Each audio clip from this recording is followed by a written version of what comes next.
welcome back to my channel. So welcome back to a brand new video. This is Manvi है, your guider for CHS exam वाली.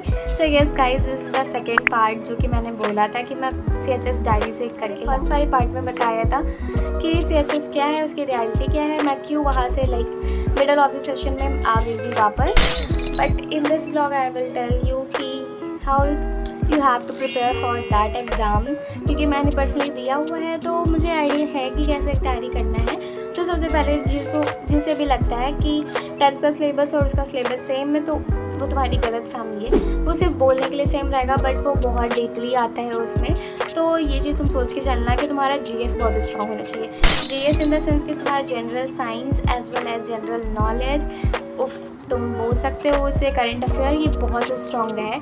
और तुम्हारे maths के concept जो है वो भी बहुत स्ट्रॉन्ग है. प्लस तुम्हारी जियोग्राफी जो होती है वो बहुत ही हाई लेवल की आती है, लाइक वो बहुत बढ़िया आती है. और अगर तुम जिसमें विचारो, जैसे मैंने कॉमर्स लिया था तो मेरा कॉमर्स का था तो इसमें मेन फोकस मेरा मैथ्स पे, मतलब उस एग्ज़ाम का जो मेन था टारगेट जिसकी डिफ़िकल्टी लेवल थी वो ज़्यादा से ज़्यादा थी इकोनॉमिक्स के पार्ट पे और मैथ्स के पार्ट पे और थोड़ा सा सिविक्स वाले पार्ट्स पे.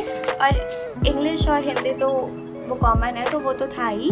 तो तुम्हारा सबसे मेन यही है कि तुम जिस भी सब्जेक्ट में करना चाहते हो वो सब्जेक्ट तुम्हारा बहुत ज़्यादा स्ट्रॉन्ग रहे.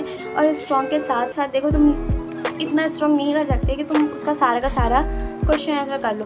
बट इफ़ यू लाइक अगर तुमने सॉल्व करा है PYQ तो आई बेट यू कि तुम उसमें लाइक 100 में से 40% तो तुम वैसे ही कर लोगे, क्योंकि सेम क्वेश्चंस होते हैं वो रिपीट होते हैं. बताओ तो देखो, मैंने यूट्यूब के प्लेटफॉर्म से ही पढ़ाई करी है और मैंने अपने बोर्ड एग्ज़ाम के बाद वाली पढ़ाई स्टार्ट करी है. लाइक मार्च से मैंने स्टार्ट करी है, तुम बोल सकते हो मार्च नहीं, मैंने अप्रैल से स्टार्ट करी है. और मुझे भी बहुत सारे सेल्फ डाउट थे कि इतना बड़ा एग्ज़ाम होता है, इतने सारे बच्चे होते हैं, उसमें से 25 या लाइक 30 सीट गिन के होती है और उसमें से तुम्हें क्लियर करके चले जाना इस छोटे से टाउन में से, वो बहुत बड़ी बात होती है क्योंकि बहुत लोग एग्ज़ाम देते हैं. तो वो सब मेरे माइंड में चल रहा था. मैं तो बोली थी अपने घर वाले से, नहीं नहीं नहीं नहीं मेरे से नहीं होगा. बट उन लोग भी फोर्स करते हैं, नहीं नहीं नहीं नहीं कर दो, नहीं हुआ तो ये समझ लेना हमने बनारस घूम लिया. अभी रात हो रही है तो आवाज़ बाहर से आ गया तो इग्नोर दी ब्राउन साउंड को इग्नोर कर. देखो, मैं तुम्हें यहाँ पे 2 चैनल बता रही हूँ. फर्स्ट चैनल है CHS स्टडी कैपिटल. ये बहुत अच्छा चैनल है और यहाँ पे मैराथन्स भी चलती हैं. और मैं बता रही हूँ, मैं जिस दिन एग्ज़ाम देने चाह रही थी तो मेरे घर से वो बहुत दूर है तो मुझे लाइक 5 या 6 घंटे लगते हैं. तो मैं रात में मैराथन देखते हुए चली गई थी. तो मतलब ऐसा नहीं था मैं पढ़ी नहीं थी, मैं मैराथन लाइक पूरा देखते देखते देखते गई थी. और वहाँ से क्वेश्चन आते हैं, उठ के डायरेक्ट उठ के क्वेश्चन आते हैं. और सेकंड चैनल है स्कूल शिक्षा करके, और वो भी बहुत बेस्ट चैनल है. लाइक यहाँ की स्टडीज़ होती है ना दोनों की, वो बहुत अच्छी होती है. और तुम ज़रूर मैराथन अटेंड करना. लास्ट मोमेंट पे बहुत सारे मैराथन्स होते हैं, एक सब्जेक्ट के 4-4 घंटे के होते हैं.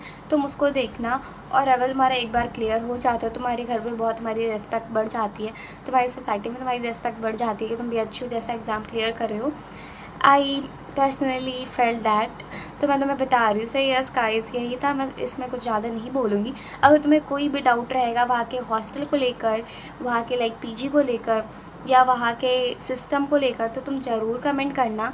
आई will tell you in part 3 if मुझे लाइक अच्छे कमेंट्स आए इस वीडियो पे ज़्यादा अच्छा रिस्पॉन्स आया तो मैं 3rd पार्ट ज़रूर बनाऊँगी तुम्हारे क्वेश्चन के हिसाब से. So yes guys, is for today. अब मिलते हैं कभी और अगर तुम चाहोगे तब. And yes, take care, love you all.